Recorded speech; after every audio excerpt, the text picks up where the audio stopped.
Queridos amigos, tenemos hoy el privilegio de poder hablar, porque esto no es en sí mismo una entrevista, sino es un coloquio, y de hecho estamos cada uno en nuestras casas. Valentina Larraqui, corresponsal durante tantos años de Televisa en el Vaticano, una persona que ha conocido muy de cerca a uno de los más grandes santos en la historia de la Iglesia, San Juan Pablo II, y tenemos pues una invitada de lujo. Como digo, ella vive en Roma, está ahora en su casa, ha terminado de trabajar porque se tiene que desplazar pues al Vaticano, a hacer sus enlaces con Televisa, mantener informada a toda la población de lo que está sucediendo en Italia, de ese drama que estamos viviendo también en España, de tantas personas enfermas. Y para nosotros es una maravilla, como digo, poder charlar con ella. Ella estuvo, además, en los últimos años del pontificado de Pablo VI, conoció también a Juan Pablo I y estuvo los casi 27 años, ¿verdad, Valentina?, que estuvo Juan Pablo II en uno de los pontificados más largos y fructíferos que ha dado la Santa Madre Iglesia. A mí me gustaría preguntarte, Valentina, están pues hay millares de personas ahora mismo expectantes de tu tierra, de México, querido, de toda Latinoamérica, de España, por supuesto, también de Italia. Me gustaría preguntarte qué significa para ti, que lo has visto todo, lo has vivido todo, Juan Pablo II, participar en esta película, por cierto, que vamos a anunciar ahora mismo, se estrena el 8 de mayo, se iba a estrenar en cines, pero al final se va a estrenar en plataformas digitales y en la página web de la distribuidora www.edreamsfactory.es. Lo van a ver nuestros seguidores sobreimpresionado en la pantalla para que puedan ya reservar la película, porque va a ser una avalancha de peticiones espectacular ante el centenario de San Juan Pablo II. Valentina, ya te dejo hablar. Bueno, Bienvenida. hola, ¿cómo estás? Pues la verdad para mí representa una gran emoción. Debo de decirte que cuando empecé a seguir el pontificado de Juan Pablo II, ahora San Juan Pablo II, tenía 23 años y nunca me imaginé que un día estaría participando en algo relacionado con él y sobre todo con sus 100 años. Porque eso, claro, nunca, cuando eres joven nunca ves para largo, ¿no? Lo vives todo un poco al día y la verdad, pues en esos 27, 26 años y medio me ha tocado vivir absolutamente de todo hasta ser al final, después de su muerte, pues testigo en su causa de beatificación y canonización, lo cual para mí fue algo impresionante que también tampoco nunca habría imaginado vivir eso. Y ahora, pues vivirlo además en un momento tan complicado para todos nosotros, para el mundo, porque eso sí ya es para el mundo, no es para Italia, para España o para México, es para el mundo entero, para todas nuestras familias, estar viviendo una situación tan inédita, tan especial, de esta cuarentena obligada para todos nosotros, pues justamente esta coincidencia me ha hecho pensar muchísimo. Pero bueno, antes de eso, una gran emoción y de verdad, pues muchísimas gracias por haberme llamado para que yo diera también mi testimonio en esta película. Bueno, no podías faltar. Estaría incompleta la película si no aparecieras tú. Eres la persona que acompaña a Juan Pablo II en prácticamente todos sus viajes apostólicos alrededor del mundo. Valentina, una pregunta que se harán muchas personas. ¿Tú eras consciente cuando ibas en el avión con San Juan Pablo II de estar viviendo y compartiendo cosas con un santo? Mira, te voy a ser muy sincera. Yo creo que hubo como dos momentos, dos partes del pontificado. Vamos a suponer que la primera durara un poco más de 10 años. Del 78 al 89, la caída del muro de Berlín, por decir, para poner una fecha.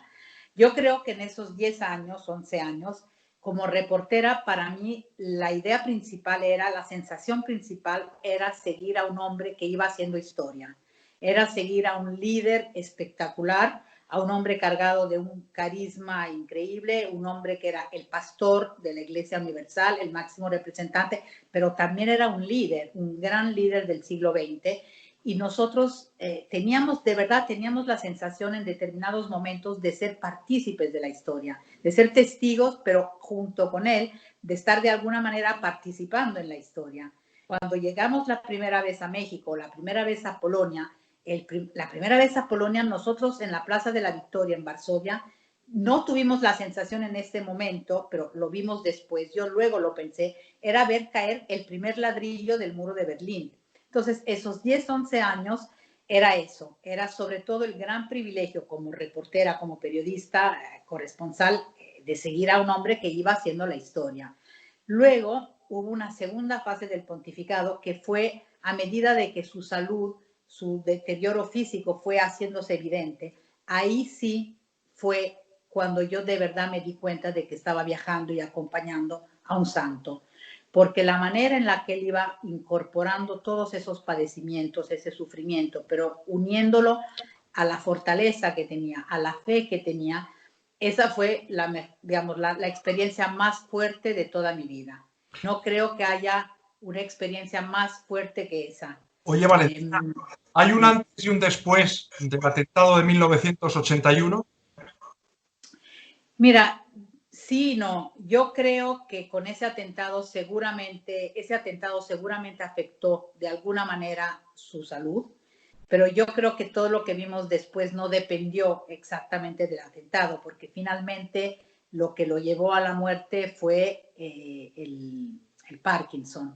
Seguramente antes del Parkinson tuvo otros padecimientos, como cuando fue operado al colon, ese pudo haber sido de alguna manera una secuela del atentado, cuando fue operado de un tumor benigno, bueno, en el colon sí, pero luego tuvo una forma de apéndice muy rara, una apendicitis muy rara. Eso quizás pudo haber sido consecuencia de todo lo que le cortaron del intestino después del atentado.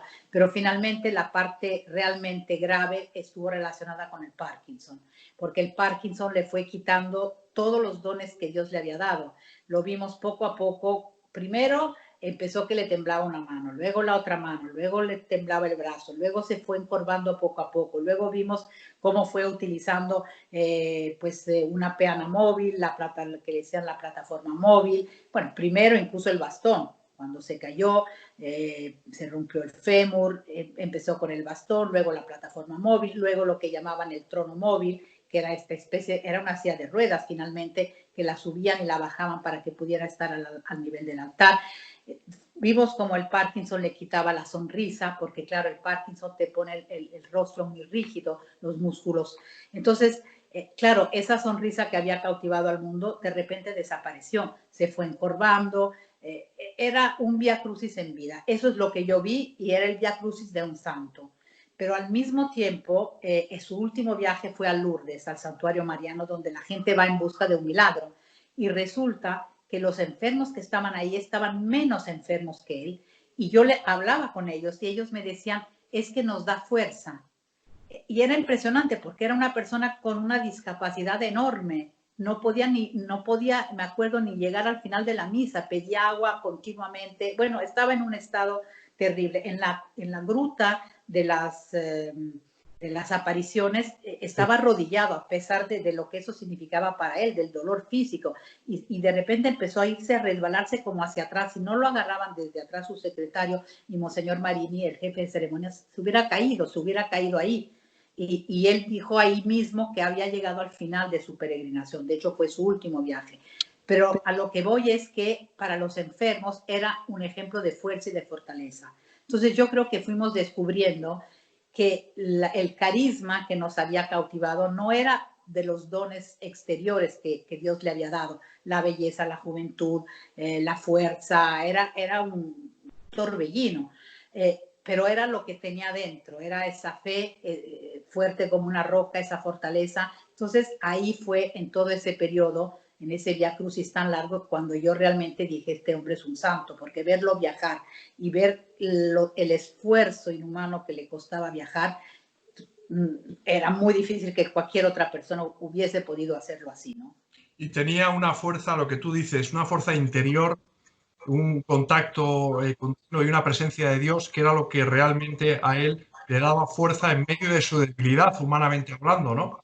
Y ahí Sí, hay unas imágenes que él se rebelaba cuando no podía andar bien, se enfadaba consigo mismo, decir, yo quiero seguir adelante, quiero abrazar la cruz de Cristo hasta el final, y eso mismo hizo, murió con las botas puestas. Exactamente, porque él decía que Cristo no se había bajado de la cruz y que él tampoco se iba a bajar. Nos dijeron que en el año 2000 él creó una comisión de cardenales para que estudiaran la posibilidad de su renuncia y al final los mismos cardenales opinaron que no era conveniente, vamos a decirlo así, pero de todas formas él siempre tuvo esta idea de que Cristo no se había bajado de la cruz y además decía, Dios me ha puesto aquí, me ha colocado aquí y Dios me va a quitar el día que quiera.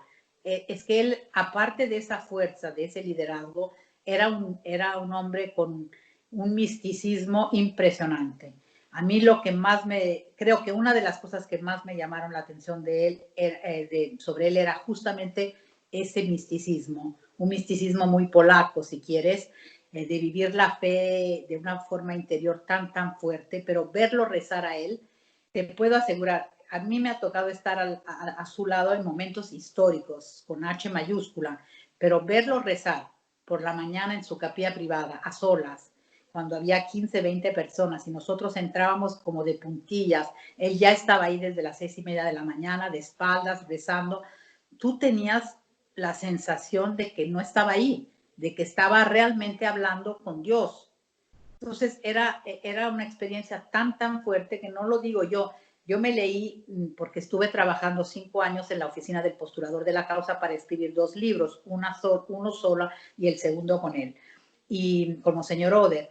Y entonces, al leer esos testimonios, es que prácticamente todos, personas que no se habían ni conocido porque pertenecían a diferentes épocas de la vida de Juan Pablo II y de diferentes países, todos coincidían en eso, que los que lo habían visto rezar, sobre todo a solas, todos te dicen que tuvieron esa experiencia tan fuerte, porque realmente daba la sensación de que no estaba ahí. Era de verdad algo impresionante. Has citado a Sławomir Oder, a Monseñor Oder, que interviene también en la... Claro. Sí, con te digo, Stanislavski, otras exacto. personas que estuvieron, acompañaron durante tantos años, ¿no? ¿Tú viste en Juan Pablo II, viste la mirada de Dios? Sí, mira, esa mirada era tan impresionante que tenía la capacidad de mirar a todos al mismo tiempo. Cada vez que yo he hablado con alguna persona que ha estado en un recorrido de Juan Pablo II en algún viaje, te digo México, pero puede ser España, puede ser Italia, he hablado con muchísimas personas, todas te dicen, es que pasó y me miró a mí y me bendijo a mí, y están seguras, y había a lo mejor 1.000.000 de personas ahí, ¿me entiendes? Entonces, o 50 metros de distancia, vamos. exacto, pero están convencidas, y aparte de eso, la carga que llevaba esa mirada, esa capacidad de conmover hasta las lágrimas, porque muchas de esas personas que estuvieron en los recorridos estallaban en llanto, y todas te dicen, es que yo le vi una luz, te hacen, hasta con las manos te dicen, es que traía como un halo de luz, de santidad, y eso en cualquier momento, en cualquier viaje. Entonces, yo creo que eso es lo que, esa luz la traía, y esa mirada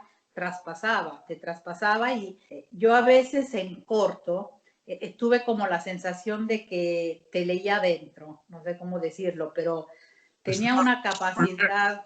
Se entiende muy bien. Capacidad de mirarte adentro que tú hasta sentías como diciendo, Dios mío, espero que vea solo cosas bonitas. Podía tener un don de introspección de conciencias como lo tuvo el Padre Pío, que además, como sabes, mejor estuvo muy unido a San Juan Pablo II, sí, ¿no? Claro. Cuentan muchas anécdotas de cuando ¿no? Cuando fue Juan Pablo II a pedirle por la curación de su amiga, de Wanda Portasca, y que parece que el Padre Pío le dijo a su secretario, a este no le puedo decir que no, como si tuviera, de alguna manera, estuviera preveyendo algo, ¿no? ¿Cómo se dio cuenta ya entonces, en 1948, el Padre Pío que tenía delante al que iba a ser el Papa de la Iglesia, ¿verdad? Y que iba a ser un gran santo, ¿no? Y además, qué bonito, ¿no? Qué bonito, porque luego fue Juan Pablo II quien beatificó y canonizó al Padre Pío, ¿no? Es verdaderamente maravilloso cómo obra Dios en las almas, ¿no? Y como con la Madre Teresa también, esa amistad, ese cariño tan impresionante que tenían los dos, y bueno, que él finalmente la beatifica, ¿no? Y la canoniza. Digo, eso también fue impresionante. Vamos a hacer una pausa, Valentina, si te parece bien, porque vamos a escuchar un minuto de la banda sonora original de la película, Boitigua, la investigación, que es prodigiosa, maravillosa, te abre el alma, te da una luz y una esperanza impresionantes. Ha sido compuesta por Javier de la Cruz, que ya compuso la banda sonora del Misterio del Padre Pío de Renacidos. Y si te parece bien, la escuchamos y Claro que estamos sí. en un minuto con todos. Claro que sí.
Perfecto.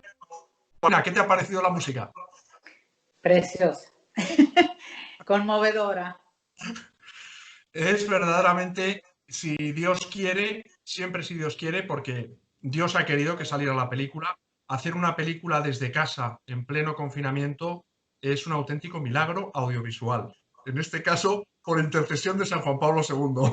Te lo puedo asegurar. Ahora sí que le tenemos que dar gracias a la tecnología, a las nuevas tecnologías que siempre uno arremete, sobre todo como padre de familia, siempre está uno diciendo este internet, que si no estuviera sería mejor. Ahora debo de decir la verdad, en esta cuarentena ha sido de verdad prodigioso, ¿no? La capacidad que también de unir a las familias que no pueden estar juntas.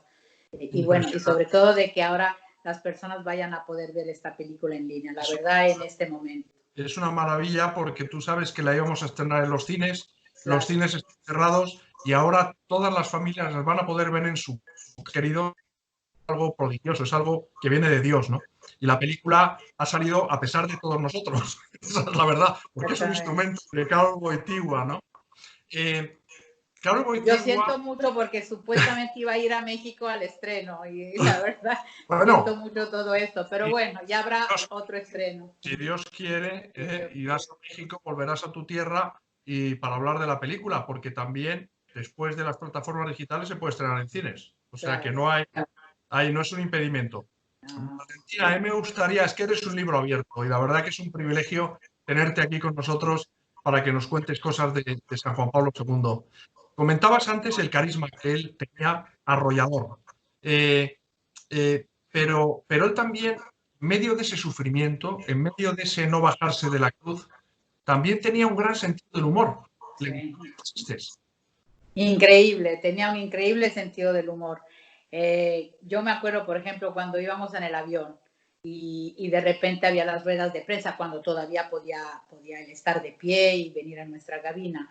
Él con nosotros tuvo una relación maravillosa desde el primer viaje a México, porque él, de hecho, él inauguró las ruedas de prensa de un papa en el avión, nunca se había visto eso. Entonces, muchas veces, no sé, había una pregunta siempre sobre su salud, sobre todo cuando ya empezaba a estar un poco más delicado.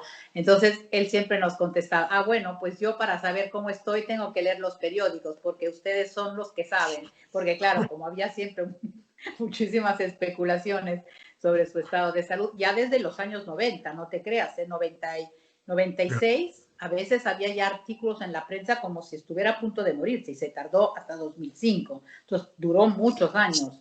Y entonces siempre decía, yo para saber cómo estoy, pues los leo a ustedes y así me quito de dudas.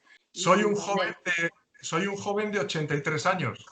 También en la Jornada Mundial de la Juventud en Canadá, eso es lo que le dijo a los jóvenes. O por ejemplo... Va un poco la cobertura, Valentina. ¿Perdona? Sí, se te va un poco la cobertura. Puede ser el wifi, pero para que vean que esto es espontáneo y no hay nada preparado. Exacto. Yo a ti también de repente te oigo medio entrecortado, pero bueno, trato de entender. Y, por ejemplo, cuando íbamos a algún país donde había un dictador, entonces, claro, la clásica llegada al aeropuerto donde ese dictador aprovechaba la llegada del Papa para estar ahí hablando media hora de cosas que le convenían a él políticamente. Entonces el Papa siempre nos miraba, se volteaba, nos miraba y nos hacía así una cara como diciendo lo que tenemos que aguantar aquí, a lo mejor debajo del sol, para poder luego visitar este país, ¿no? Como que nos hacía cómplices, de alguna manera nos sentíamos parte de. Nunca fuimos el asiento H22 en un avión. Éramos nosotros, no sé cómo, éramos personas, porque desde el primer viaje quiso mantener una relación con nosotros y luego cuando ya no podía venir a nuestra cabina, siempre tenía la atención al final del viaje a través de los altavoces de agradecer nuestro trabajo o de hacernos pasar a su cabina. Nos sentaban a su lado, aunque fueran pocos segundos, para que nos tomáramos una foto con él o darle la mano. Esa atención humana. A mí lo que me impresionaba muchísimo era ese carisma tan impresionante, es decir, tú tenías frente a ti el Papa, es decir, aunque lo hubieras visto 1000 veces, pero al mismo tiempo tenías a un ser humano. Entonces, esa combinación de lo humano con lo de la sacralidad, digamos, del hecho de que era el Papa, pero al mismo tiempo era un hombre de una sencillez, él te hacía sentir importante a ti, era uno de sus dones, era como si él de alguna manera te transmitiera algo que te hacía sentir importante en ese momento, que es un don de los grandes, solo los grandes te pueden hacer como un paso hacia atrás y darte la importancia a ti. Esa calidez. ¿Cuál es el recuerdo imborrable por excelencia? Mira, En algún momento determinado que grabado.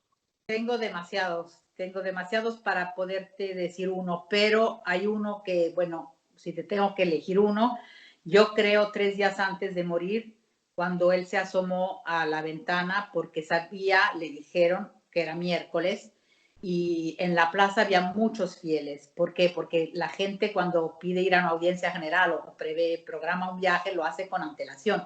Nadie se imaginó en el momento de hacerlo de que el Papa ya no podría ese miércoles estar en una audiencia general porque se estaba muriendo. Pero la plaza estaba llena y yo estaba con un grupo de peregrinos mexicanos y les decía, ustedes canten canciones mexicanas, echen porras, que son las que a Juan Pablo le encantaban. Entonces le digo, porque nos han dicho que de alguna manera lo que sucede en la plaza le llega hasta el departamento. Pues yo creo que era cierto, porque pues le tuvieron que decir que era miércoles. Entonces tú imagínate un papa que está en la cama, en pijama, con la cánula de la traqueotomía, la cánula de la alimentación por vena, muriéndose, porque se murió 3 días más tarde, pararse, vestirse de papa, aparecer en esa ventana sin micrófono, sin nada, porque ya no podía hablar, desde el domingo de Ramos ya no podía hablar, para esbozar una bendición, porque ni siquiera fue una bendición completa, con la mano trató de esbozar solo para decirle a la gente gracias porque han venido hasta acá, para que la gente se fuera. Ok, no hubo una audiencia general, pero el Papa se asomó por nosotros, para darnos las gracias, mudo. Bueno, fueron yo creo que 15, 17, 18 segundos, no más. Luego lo retiraron, estaba encima de su peana porque se vio que iba hacia atrás y cerraron la ventana. Y esa fue la última vez que lo vimos con vida. Para mí, esa imagen, esa escena, si tú me tuvieras que decir cómo sintetizarías la santidad de Juan Pablo II, es una imagen de esa santidad, porque es la entrega hasta el final, pero final, porque 3 días más tarde era el 2 de abril. Entonces, es que a mí todavía se me enchina la piel cuando lo recuerdo, porque ¿quién hubiera hecho eso? Habría hecho eso, ¿me entiendes? Nadie que no tuviera la fuerza de Dios como él tenía. Nadie que se hubiera fiado de Dios como él se fió. Exactamente. Entonces, bueno, si quieres una imagen, me queda, digamos, ese recuerdo, quizás es impresionante. Hablabas antes, Valentina, de que cuando tú le acompañabas a algún país estaba bajo una dictadura. Juan Pablo II simboliza el papa que derrotó al comunismo. Es Pues mi, el papa y el hombre, el hombre de carne y hueso, que se fió de Dios, lo decíamos hace un momento, y que esa confianza ciega en Dios hizo posible que se derribase el muro de Berlín y que cayese el régimen comunista, la Unión Soviética. Cuéntanos un poco lo que tú viviste en aquel momento. Mira, es que desde el primer viaje a Polonia, yo me acuerdo que en Gniezno, él dijo que Europa tenía que respirar con los dos pulmones, el pulmón de Oriente y el pulmón de Occidente, porque si no era como si respirara a medias. Y él decía siempre que el continente europeo tenía que ser unido porque tenía unas raíces cristianas comunes y que no podía haber muros y divisiones. Entonces yo creo que él desde ahí, desde la primera visita a Polonia, también lo que me estaba acordando antes en la Plaza de la Victoria, cuando él dijo que deseaba que el Espíritu Santo sobrevolara la Polonia, digamos, la sociedad polaca, era un discurso aparentemente religioso, espiritual, pero tenía una carga política impresionante, porque de hecho así nació Solidaridad, el primer sindicato independiente del este europeo. Y me acuerdo que Lech Walesa me decía, es que empezamos con 10 hombres después de su viaje y al año éramos no sé cuántos, 1 millón, o no me acuerdo en este momento la cantidad, pero ya era una cantidad impresionante. Entonces yo creo que él no fue derrumbarlo de un punto de vista político, yo creo que él se fue a lo espiritual, se fue a la raíz de la fe de la gente y de hecho en esa revolución no hubo ni una sola gota de sangre. Se llegó digamos, a la caída del muro sin ni una gota de sangre. Él, con un mensaje, digamos, sobre la libertad religiosa, sobre la importancia de que la gente pudiera expresar su fe libremente y probablemente la unión con la llegada de Mikhail Gorbachev, seguramente de un punto de vista político, uniendo estas dos fuerzas se llegó al derrumbe, a la caída del muro. Y de hecho, el mismo Mikhail Gorbachev lo reconocía siempre, que el muro no habría caído sin también lo que hizo por su lado, con sus métodos, con su mensaje Juan Pablo II. Yo creo que fue como la unión de fuerzas diferentes que llevaron a eso. Y yo recuerdo el encuentro entre Mikhail Gorbachev y Juan Pablo II en el Vaticano el 1 de diciembre de 1989. Bueno, es que de verdad era historia. Tú tenías a estos dos hombres ahí y decías, wow. O cuando llegamos a la República, a Checoslovaquia, bueno, luego a la República Checa con el poeta Havel, Václav Havel, que él era un hombre, no era creyente, pero él dijo en el aeropuerto, yo no sé, yo no creía en los milagros, pero si creyera en un milagro, el milagro es este. Era Juan Pablo II ahí, en esa revolución también de terciopelo sin una gota de sangre. Entonces, claro, fue como ver durante 10 años este camino, poco a poco, un ladrillo detrás de otro que iba cayendo. Seguramente yo creo que la unión de estos dos factores, de Gorbachev y de él, dos caminos diferentes, pero finalmente llegaron al mismo resultado, ¿no? Amigos, yo no sé vosotros, pero yo estoy disfrutando, escuchando a Valentina, que es un auténtico libro abierto. Por cierto, aprovecho para deciros que tenéis que leer sus libros, porque ahí está dicho todo, y especialmente un libro que muy bueno, el que escribiste como señor Loder, fuente autorizada, por supuesto, en San Juan Pablo II también. Y deciros bueno, que estamos de enhorabuena porque nos hemos enterado que la película se estrena el 8 de mayo, que va a estar, bueno, pues en plataformas digitales, que va a estar en la página web de European Dreams Factory, que es la distribuidora de películas aquí en España, Valentina, que te sonarán, tú las habrás visto de sobra, como Moscati, la película del Padre Pío, Prefiero el Paraíso, tantas y tantas películas que abren y que tocan el corazón de las personas. Y estamos verdaderamente muy contentos porque por fin se va a poder estrenar esta película.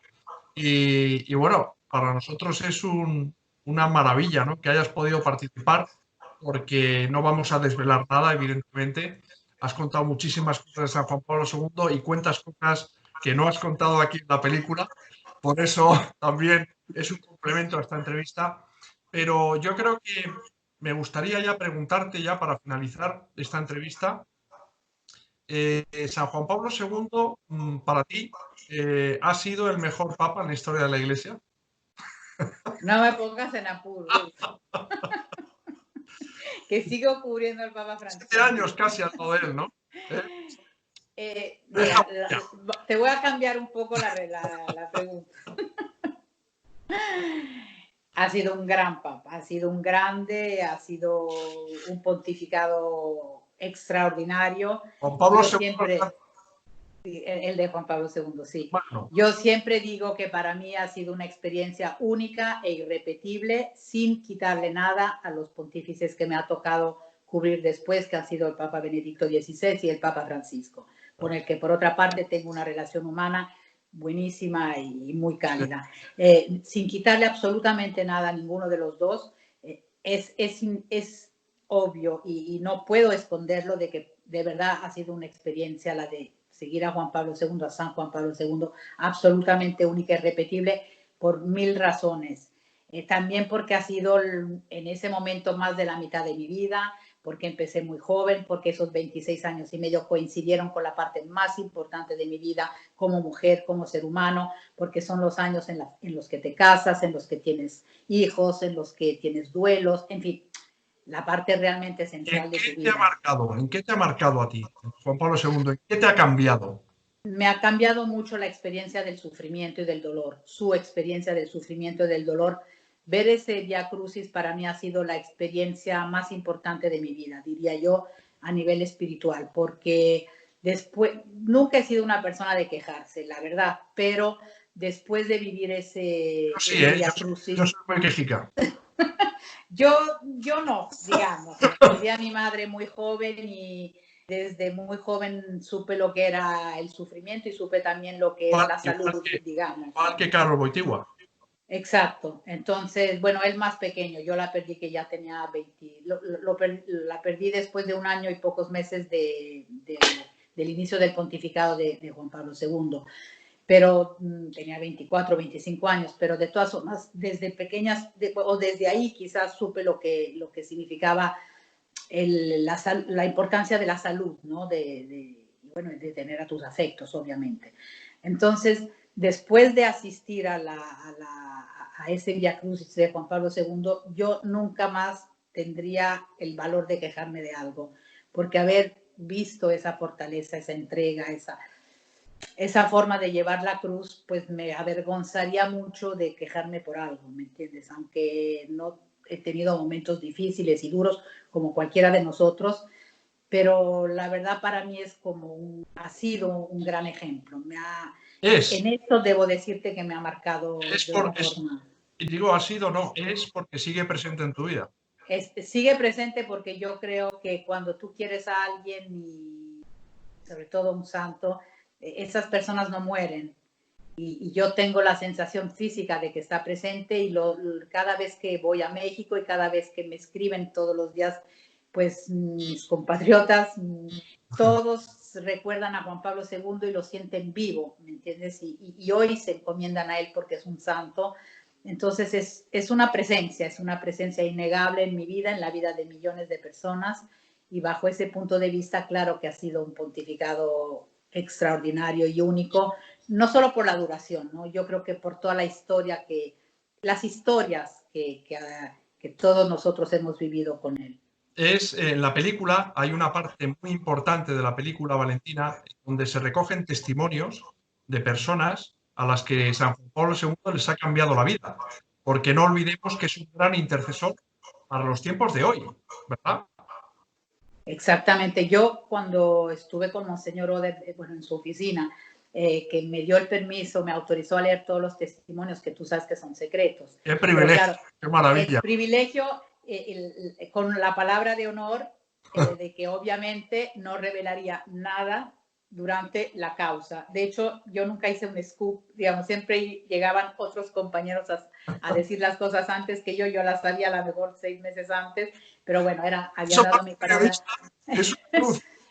Bueno, sufrí un poco, pero ni modo. Y la otra condición era que en los libros no pusiera los nombres, es decir, quién había dicho qué, pero podía utilizar los testimonios, obviamente, sin atribuirlo, digamos, o entrecomillarlo. Entonces, Bueno, de todas formas fue una experiencia única y me tocó leer todas las cartas o los papelitos o escribían en cualquier cosa que la gente dejaba en la tumba. Y lo que me impresionó en varios idiomas, y fui leyendo muchísimos en varios años, y lo que me impresionó mucho, por ejemplo, es de parejas que no podían tener niños y dejaban el papelito en la tumba diciendo, mira, no podemos pedir, incluso antes de que fuera beato y que fuera santo, ya lo consideraban beato o santo. Porque este fenómeno empezó inmediatamente después de su muerte, la gente empezó a bajar a las grutas del Vaticano, que antes bajaba muy poca gente porque su tumba estaba abajo. Y entonces decían que pedían su intercesión para poder ser padres, para poder tener un niño, una niña. Bueno, y leer cartas de esas mismas personas 1 año o 2 años más tarde que habían tenido un niño o una niña, y todos se llamaban Carol, Carola, Juan Pablo. En México hay una cantidad de Juan Pablo que no te quiero ni te digo, y todos llevaban, a todos les pusieron después su nombre. Entonces, la gracia o el milagro que más ha hecho Juan Pablo II es el de permitir a parejas estériles de poder tener un niño o una niña. Y eso también me impactó muchísimo, ver cuánta gente recibió gracias, milagros o les cambió la vida por alguna razón. Me gustaría, Valentina, que fueras tú la que despidieras esta no entrevista, este diálogo que hemos mantenido, recomendando a las personas que vayan a ver esta película de Juan Pablo II. Pues yo creo que es imprescindible en este momento tan difícil, tan duro que estamos pasando, tan sin precedentes, con tanta incertidumbre también sobre el futuro, porque sí, nos dicen que van a reabrir, que ya un día vamos a poder salir, pero yo creo que va a ser todo durante bastante tiempo diferente. La vida no va a ser igual, nuestra forma de acercarnos a las personas no va a ser igual. Entonces, en este momento en el que tantas preguntas nos estamos haciendo en estas cuarentenas obligadas, yo creo que ir a ver una película acerca de un santo, que es sobre todo un mensajero de esperanza, nos va a hacer bien al alma a todos. Va a ser como un bálsamo, para curar estas heridas que tenemos ahora, porque yo afortunadamente estoy bien de salud, los míos también, los tuyos supongo también, pero cuánta gente ha perdido a sus seres queridos y los ha perdido de una forma trágica porque estas personas han muerto solas. El gran drama de este virus es que cuando te enfermas y te llevan al hospital y te mueres, no vuelves a ver a tus seres queridos porque no puedes entrar a ver al paciente. Entonces estas personas han muerto solas, van a morir solas, y creo que esa es una cosa tristísima. Y ante todo este sufrimiento que ha sido como el común denominador de toda la vida de Juan Pablo II, porque conoció el sufrimiento, el dolor desde que era niño, el perder a su madre, a su padre, a su hermano. A los 20 años no tenía nadie. Entonces, un hombre que sabía lo que era el duelo, lo que era el dolor, primero, digamos, de los sentimientos, pero luego el dolor físico, prácticamente, pues desde el atentado para arriba supo lo que era.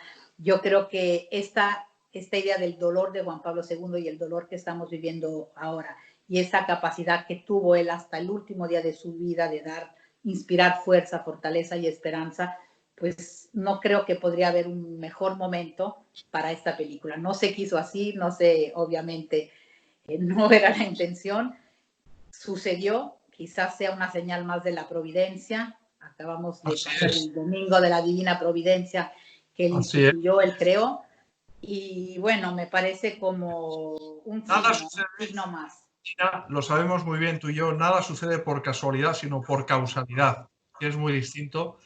Y en ese sentido yo animo a todas las personas que se suscriban a la página web de European Dreams Factory, de la distribuidora.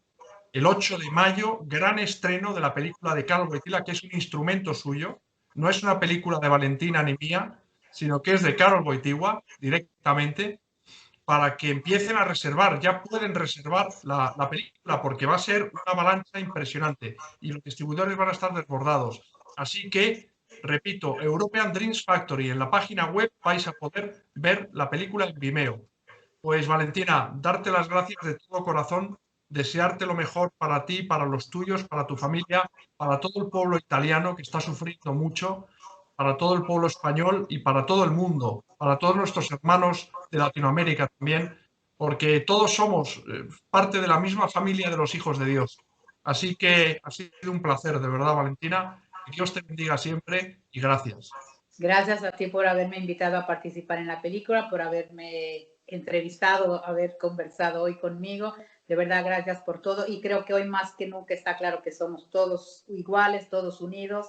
El virus nos ha unido y ricos, pobres, blancos, negros, amarillos, somos todos iguales ante esta pandemia y bueno, esa unidad creo que nos va a hacer mejores a todos un poquito.